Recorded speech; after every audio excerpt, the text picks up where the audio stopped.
నవనీతం అంటే ఎప్పటికప్పుడు కొత్తగా తీయబడింది నవనీతం. అది పాత నీతం కాదు, కొత్త నీతం.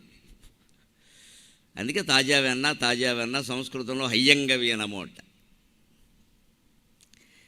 విద్యార్థులతో ప్రతిభ కూడా ఎప్పటికప్పుడు కొత్తగా వెలికి తీసే విధంగా ఉండాలి, వెలికి వచ్చే విధంగా ఉండాలి. తల్లిదండ్రులు అలాగే మాట్లాడాలి వారితో, ఉపాధ్యాయుల పాఠాలు అలాగే ఉండాలి. మనమే చెప్పేసి వాళ్ళని కంఠస్థం చేయమని ఇంపార్టెంట్ చెప్పడానికి కాదు మాస్టర్. ఇప్పుడు ఉపాధ్యాయులు అంటే పాఠాలు చెప్పేవాళ్ళు కాదు, జాతకాలు చెప్పేవాళ్ళు అయ్యారు. ఏది ఎప్పుడు వస్తుందో, ఏది రాదో, ఏది 97లో అడిగాడో, ఏది 2007లో అడిగాడో, ఇవన్నీ మనకేం పని, పాఠం చెప్పాలి. కానీ అసలు ఇంపార్టెంట్ అనేది అర్థం లేని మాట.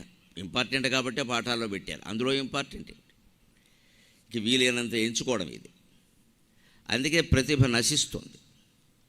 ఎప్పుడు విద్యార్థికి తగిన సమాచారాన్ని అందించి దాని నుంచి కొత్తది ఊహించడానికి అవకాశం ఇవ్వాలి. అప్పుడు నవనీతం అంటే తెలుస్తుంది.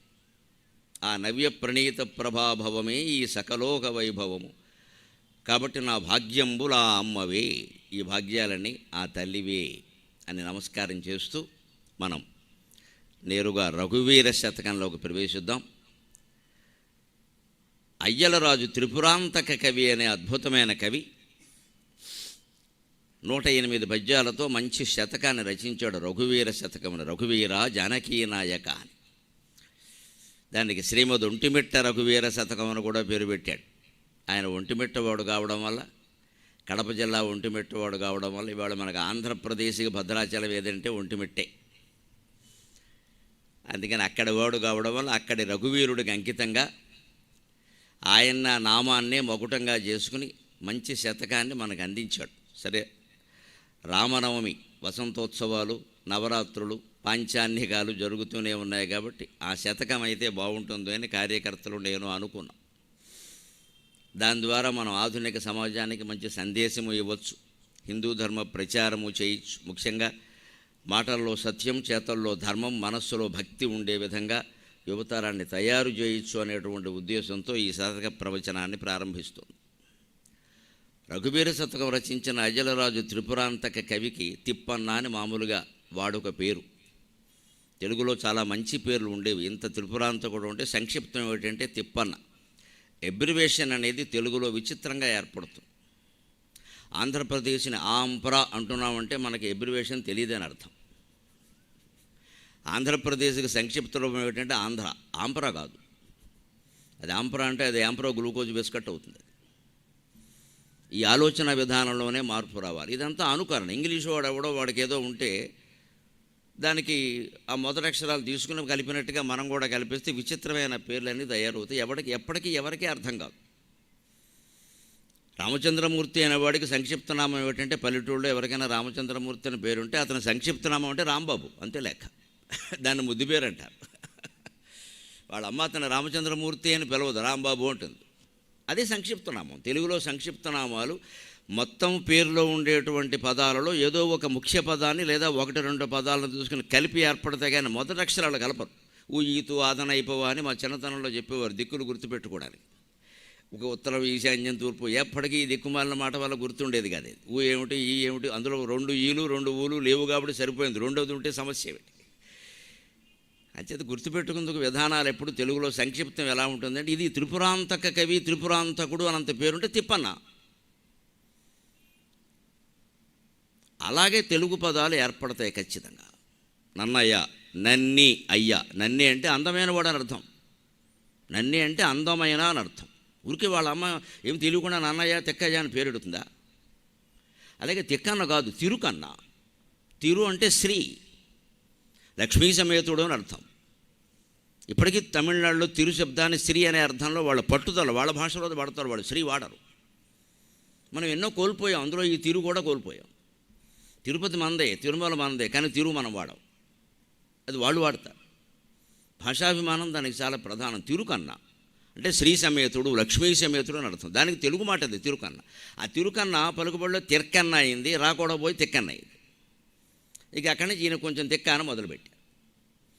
నన్నయ్య కూడా అంతే, నన్ని ప్లస్ అయ్య, అందమైన వాడు అని అర్థం. ఏ తల్లి అయినా కొడుకు అందమైన పేరు పెడుతుంది, కానీ వంకర పేరు ఎందుకు పెడుతుందండి? ఇలాగ చాలా పెద్ద పెద్ద పేర్లకు తెలుగు పేర్లు సంక్షిప్తంగా ఉంటాయి. అదే తిప్పన్న. తిప్పన్న తిప్పన్న అనేవారు. ఈయన 15వ శతాబ్దం వాడు, కృష్ణదేవరాయల కంటే ముందు వాడు. ఇంకా మనకు బాగా ప్రసిద్ధుడైన అయ్యలరాజు రామభద్రుడు రామాభ్యుదయం రచించాడే, ఆయన ఈ త్రిపురాంతక కవికి మునిమనవాడు, 4వ తరం వాడు. ఈయన ప్రభావం చేతనే ఆ వంశంలో మహాకవిత్వం ఉండి ఆయన రామాభ్యుదయం కావ్యాన్ని రాశాడు. అటువంటి అయ్యలరాజు త్రిపురాంతక కవి రచించిన రఘువీర శతకం నుంచి మనకి సామాజిక వ్యాఖ్య ప్రధానంగా, మనుషుల మనస్సుల్లో మార్పు ప్రధానంగా ఎన్ని పద్యాలు ఎంత విశేషంగా చెప్పుకోగలిగితే అన్నీ చెప్పుకుందాం. ముందుగా కవి శ్రీరామచంద్రమూర్తి నారాయణమూర్తి యొక్క అవతారం కాబట్టి ఆయన వైభవాన్ని వైకుంఠస్వామితో పోల్చి వర్ణిస్తున్నాడు. కొడుకులు బ్రహ్మలు కూతురీశ్వర సురకీటం ఈశ్వర శిరకోటంబుపై కాపురంబు. కొడుకులు బ్రహ్మలు కూతురి ఈశ్వర శిరకోటంబుపై కాపురంబు. ఉడురాజున్ దినరాజు కన్నులో అహిరాజు ఉయ్యాలమంసంబు. ఉడురాజున్ దినరాజు కన్నులు అహిరాజుయ్యాలమంసంబు. నీ పడతుల్ శ్రీయుధరిత్రియున్, నీ పడతుల్ శ్రీయుధరిత్రియున్. సబతు చెప్పంలేరు నీ కన్యులు, సబతు చెప్పంలేరు నీ కన్యులు. ఆరడి మర్చుల్ కనరారుగాక రఘువీరా జానకీ నాయక. ఆరడి మర్చుల్ కనరారుగాక రఘువీరా జానకీ నాయక. రఘువంశంలోనే వీరుడుగా ప్రసిద్ధి చెందినవాడు రామచంద్రమూర్తి. కానీ దాన్ని రఘువంశం అన్నారు. ఆశ్చర్యకరమైన విషయం ఏమిటంటే, మా అమ్మగారు చెబుతూ ఉండేవారు తరచు, ఏమిటోరా అంత పెద్దవాడు రామచంద్రమూర్తి, రామవంశం అనలేదు, రఘువంశం అన్నారు, కకుస్థ వంశం అన్నారు, దిలీప వంశం అన్నారు, సూర్యవంశం అన్నారు. ఇంత అవతారమూర్తి అయిన వాడు పేరు మీద ఆ వంశం ఏర్పడలా, ఎవడికి ఏది యోగం ఉందో అదే వస్తుందిరా అన్నీ రావు అనేది ఆవిడ. ఎంత అవతార పురుషుడైనా, ఏకపత్ని వ్రతుడైనా, సత్యానికి ధర్మానికి ప్రతీకైనా, త్యాగానికి ప్రతీకైనా రామవంశం అనే మాట లేదు చూసుకోండి. అందుకని ఆవిడ చిత్రమైన కథ చెప్పేది. జనప్రచారంలో ఉండే కథలు చాలా సరదాగా ఉంటాయి. తర్వాత వాటినే కావ్యాల్లో పురాణాల్లో ఎక్కించేస్తారు. మనం అవన్నీ నిజమే అనుకుంటాం. కానీ పర్వాలేదు, మంచిదైతే ఇబ్బంది లేదు. దాంట్లో సమాజానికి నష్టమేమీ జరగిన కథలు ఎన్ని ఉన్నా మంచిది. ఆవిడేం చెప్పేదంటే, రాముడే అడిగట్టే, నేను ఇంత గొప్పవాడిని కదా నా పేరు పెట్టకూడదా అడుగుతాడా రాముడు, అది సరదా చెప్పేది ఆవిడ.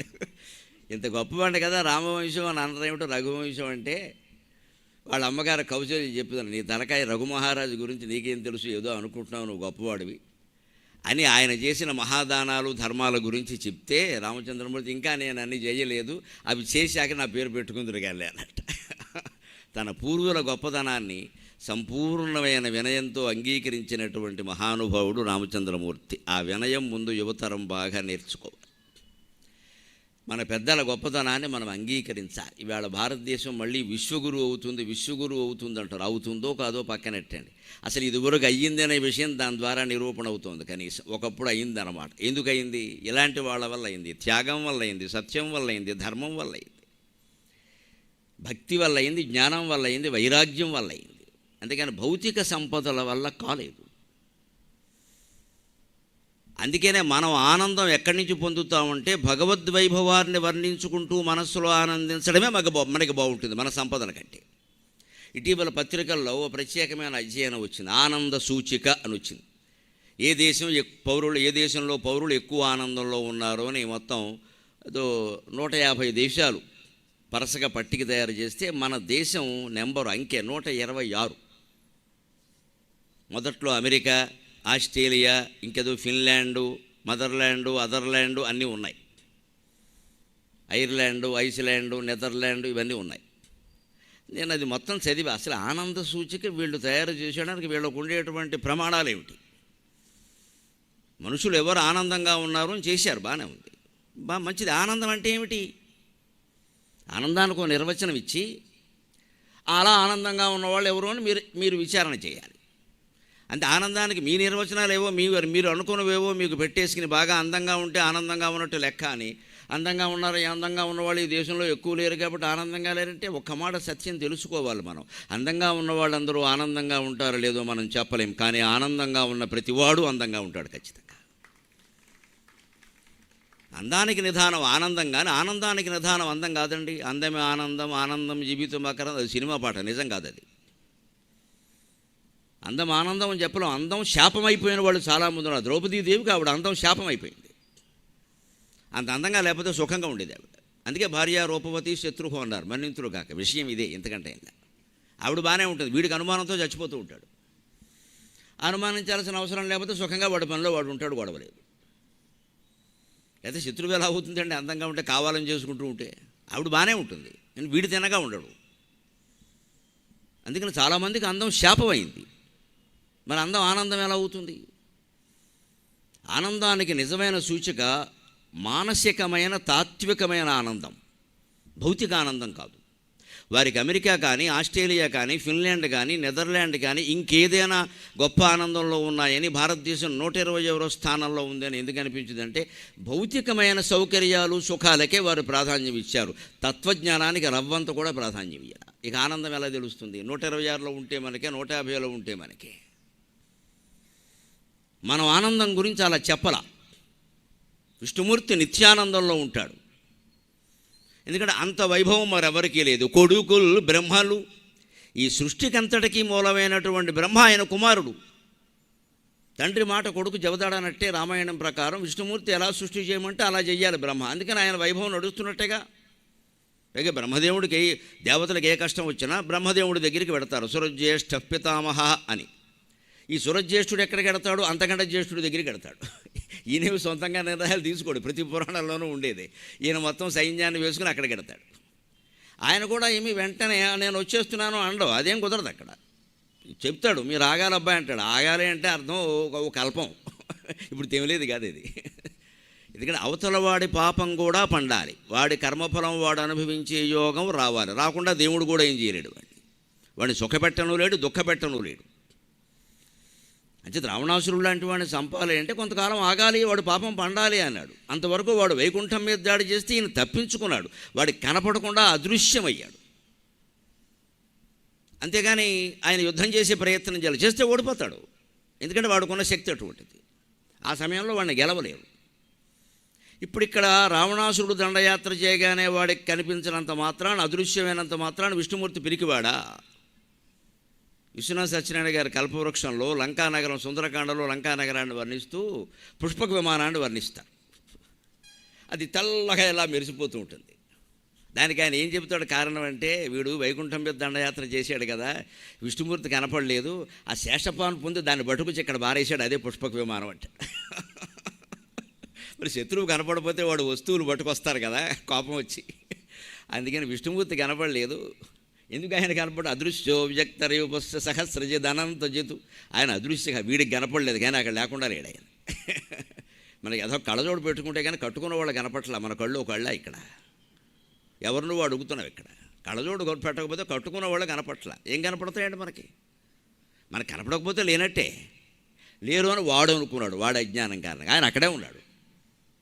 అదృశ్యగా అవ్యక్త రూప సహస్రజిత్ అనంతజిత్. వేల మందిని జయించిన వాడికి, అనంతాన్ని జయించిన వాడికి, అనంత ఆనందంలో ఉన్నవాడికి వీడికి కనపడే కర్మ ఏమిటి? ఈ కాసేపు కనపడకుండా ఉంటే మన జోలిగిరాడు అవతల పోతాడులే అనుకున్నాడు.